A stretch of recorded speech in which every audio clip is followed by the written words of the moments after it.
Good morning, everyone. My name is Soji, or Soji Denloye. I work at Intel. I'm a software engineer there.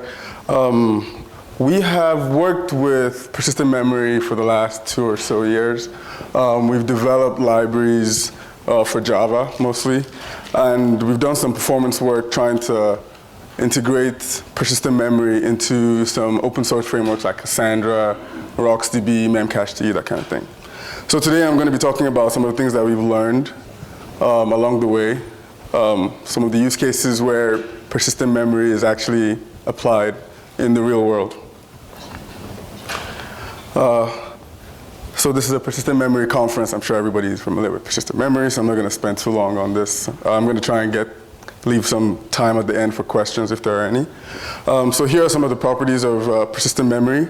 It's byte addressable. You have direct user access. With the DAX file system, you don't need to, it doesn't involve the page cache or the kernel.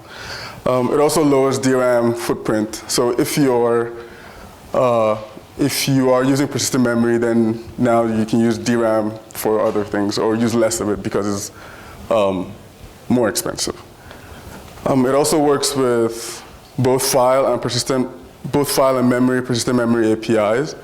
And then also with the Intel DC persistent memory modules, they come in 2 modes, as some of you might know. There's one is called the memory mode, where you use persistent memory as the main memory. So the DRAM just acts as a cache. And then the one we'll be talking about today is what we refer to as the app direct mode, where the OS is aware and a user can ask for persistent memory from a persistent memory namespace, that kind of thing.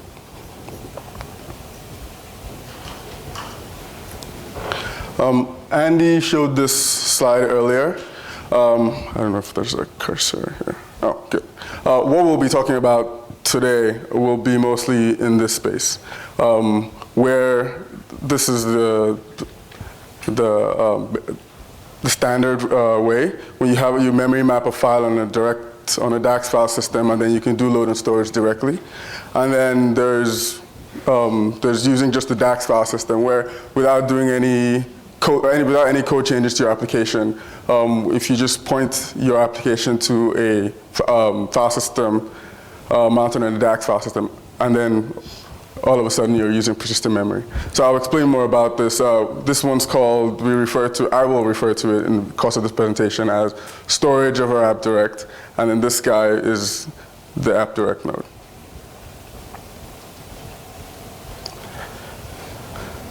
So, some common use cases that we've seen.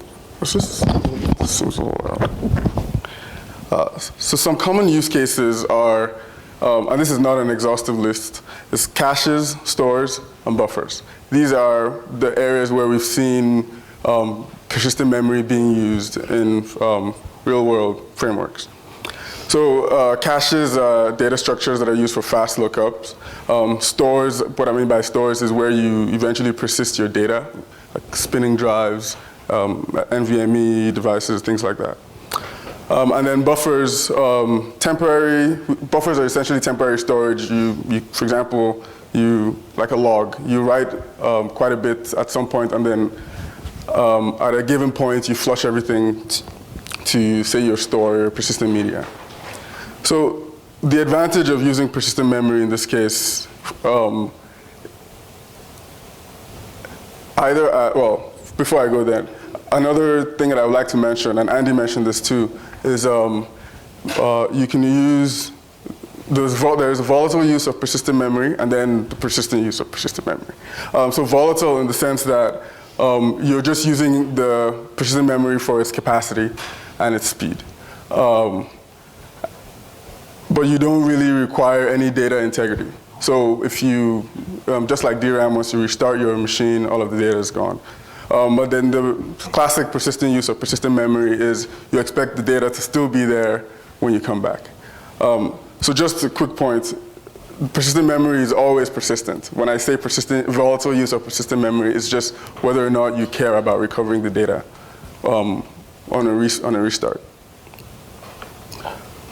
All right, so I'll jump right into the use cases. So I'll start with caches, and then I'll go into storage.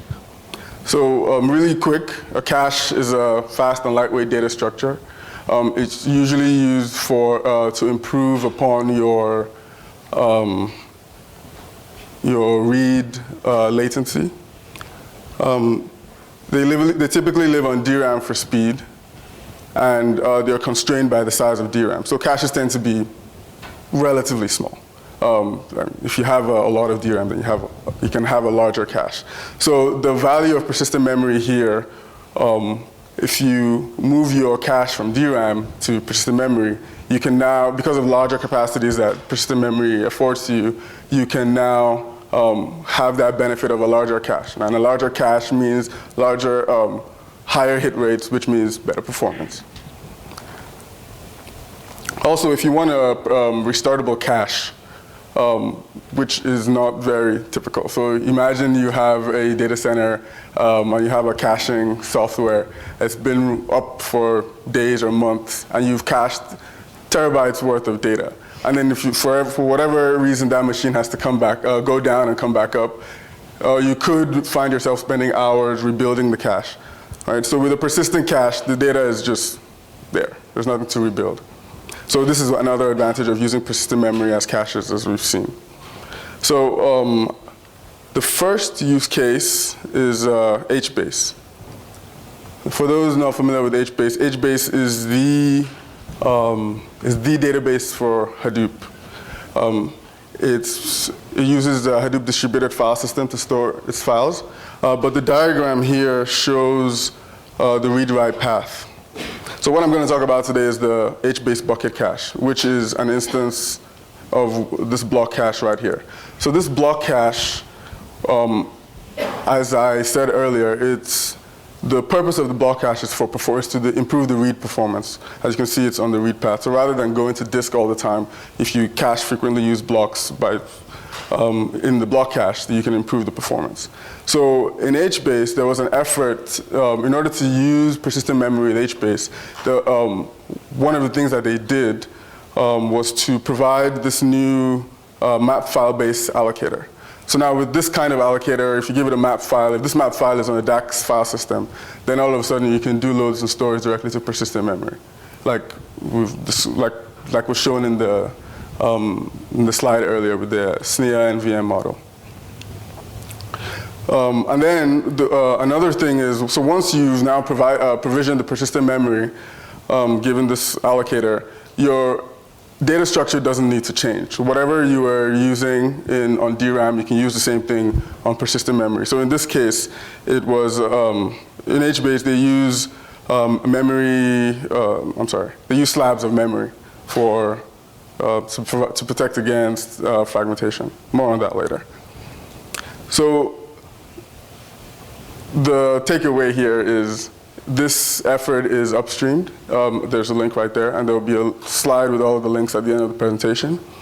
So it's upstreamed, and once you can get this, excuse me, once you can allocate the persistent memory, then all you do is just use the same data structures as you were using on DRAM, and then you're good to go. And again, the benefit here is with persistent memory, with your cache and persistent memory, you can have larger caches and improve your hit rates. Next example is Memcache D. Memcache D is an in-memory key value store. It's mostly used as a cache, and it's designed to be fast and simple. The diagram here shows, is a very simple diagram of how how it looks internally.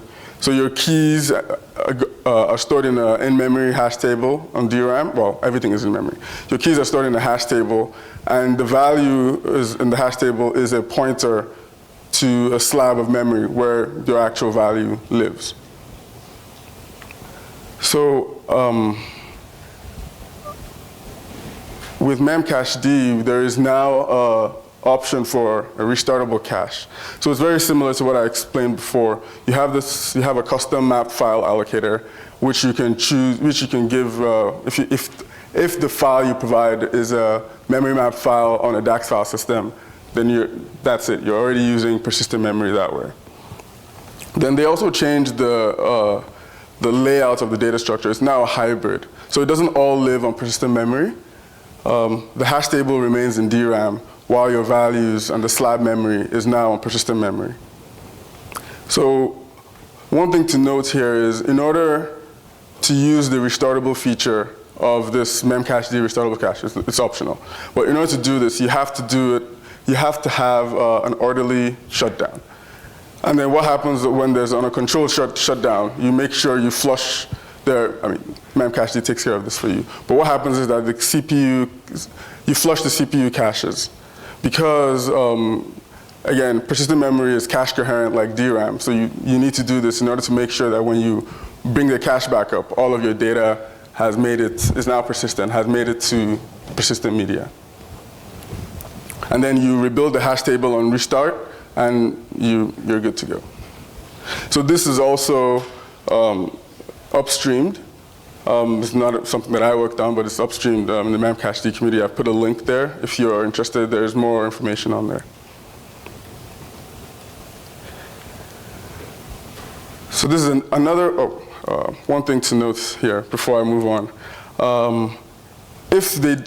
Another way to get a restartable cache, which we've also seen, without changing the data structure or without changing the memory, the map file allocator, what you can do is, what you could do is, leave your application as is, and then on an orderly shutdown, you could serialize, using the storage over app direct mode that I talked about earlier, where all you have is a DAX file system mounted.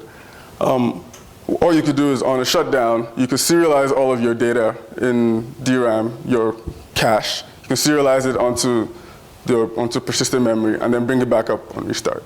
That is it's an easier, it doesn't involve as much code change. Yeah. Okay, so this next example is with Spark. I'm not going to spend too long on it. This is an effort to enrich the Spark ecosystem. But just like the previous examples, we need a cache. We want to put it on persistent memory. And the route that they took here was to use this libvmemcache library. This is what I wanted to just point out here, all the options that are available to you. So libvmemcache is part of PMDK, which I believe will be talked about in a later presentation. It's open source. It's a volatile LRU cache, and it's embeddable. So you could just use it as part of your as part of your solution. In this case, the Spark OAP, and there you go. You have a cache that lives on persistent memory. Again, the benefit here is you have a bigger cache, and it improves your hit rates and improves your I/O. So now to the storage portion. I think I have about 10 minutes left. So now, why use storage? Storage, just as a quick recap, is where we typically persist data. It typically has a large capacity in the terabytes range, and it's usually an SSD or a spinning drive. Now, the reason to use the advantage of using persistent memory in this case is it's kind of obvious. Persistent memory is a lot faster than NVMe and SAS and the SATA drives. You also have finer grain access. That's byte access as opposed to block access. Also, depending on the way you design your solution, there could be no need for serialization or deserialization. If you have you could have data structures that live in memory, and once it's on persistent memory, it's persistent. There's no need to flush it anywhere else. There's no need to serialize it to some other format for it to live on disk. And in the same way, now you can have mutable data structures. Because of the performance, it's now a lot faster. So before, in existing frameworks, you would just append because of the speed, right? Now, excuse me, now you can actually update in place. And I'll explain more in the Cassandra example. So, Cassandra. Cassandra is a distributed NoSQL database. It's similar to HBase, like we talked about earlier. And here, what our goal here was to, how could we use persistent memory to replace the storage or augment the storage? So this diagram is the write path of existing Cassandra. So first of all, in order to do a write, we write to a commit log first, and then we store it in DRAM in the mem table. And then asynchronously, once the mem table hits a certain size, then it gets flushed to disk, onto what's called an SS table. So we replace that with our persistent memory storage engine. It's just a box right now, I'll explain what it is. But essentially, you just do synchronous writes to it. There's no need for write-ahead log or any of that. Similarly, with the read path, now, I'm not going to explain everything that's on this, but just know that this is highly optimized to reduce disk I/O. Right? So we have caches, we have Bloom filters, and what have you, to improve the I/O on disk. And what we simply did, you simply just do a synchronous read request to the persistent memory storage engine. So now what is the storage engine? It uses open source components, PMDK, and a library that we developed called the low-level persistence library. It's a Java persistent memory library. Inside the box, you can see, and based on that, we created a data structure called an adaptive radix tree. So the LLPL library essentially gives you what we call memory blocks, which is a Java wrapper around a block of contiguous memory that you can allocate using PMDK.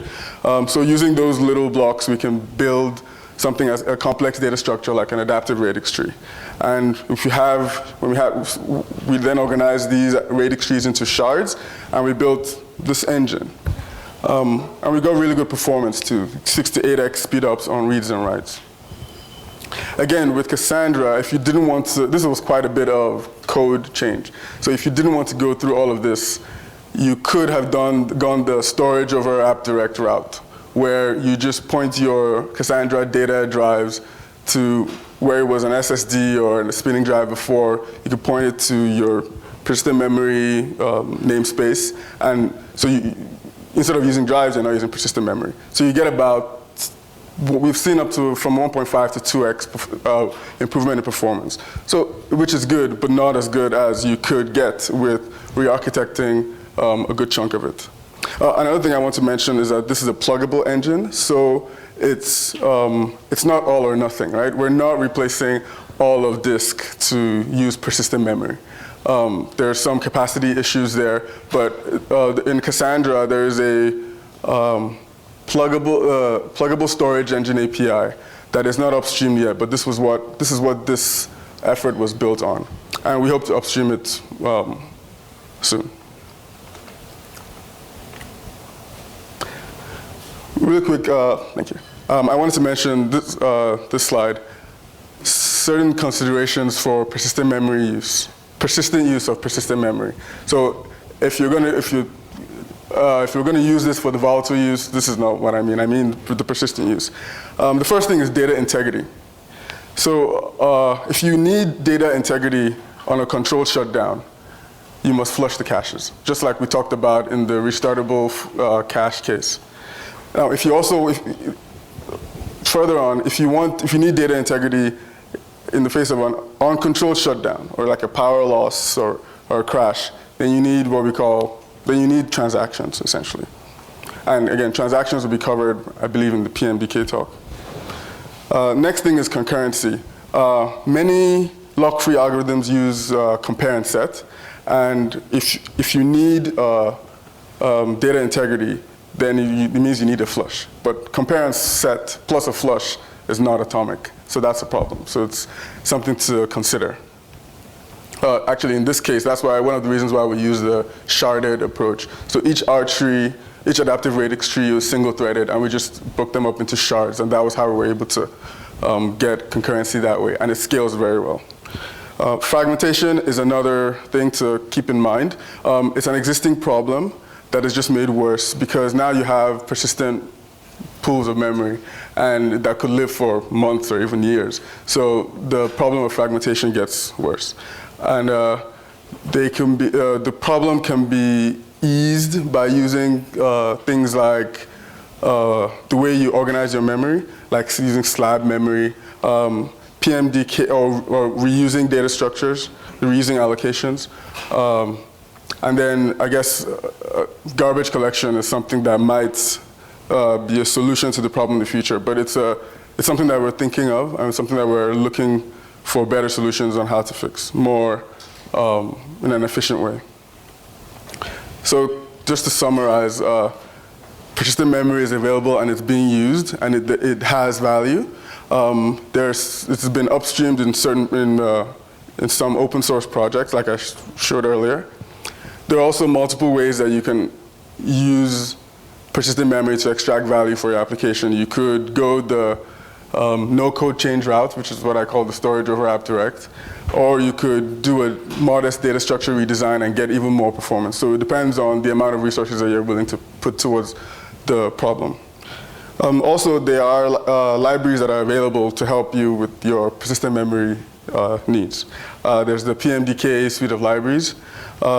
And then there are also Java libraries that we've developed, low-level persistence libraries. One of them, there's a link to it in the next slide. We just did a 1.0 release at the end of last year, so take a look. Also, if you don't want to use any of these libraries, you could also go the memory mapped file approach and do it yourself. Questions? Two questions. Oh, I'm sorry. You next. On your Memcache T modification, how do you quantify in terms of scale or restart or latency with Memcache T use case? How do you quantify the benefits of persistent memory when you move from memory to persistent memory? When you move from DRAM to persistent memory, how do you quantify the benefits? Yeah. Well, excuse me. For one thing, the latency, we know that persistent memory is on the same order of magnitude as DRAM, but not quite as fast. So the individual latencies, the average latency will probably go down, but the idea is now that you can have it has bigger capacities, so you have a bigger cache and then bigger hit rates. That's where the performance comes from. The main use case was to scale? Yes. Okay, thank you. Could you please comment on power consequences going from, let's say, a DRAM to a persistent memory solution, or from a flash memory to a persistent memory solution? I cannot comment on the power consumption. Maybe someone else in the room can. I don't know. It would also depend on which technology you're using, right? Yeah. This table. You'll talk during the break? Okay. Reach out to Andy during the break. All right, any other questions? All right, thanks, Soji.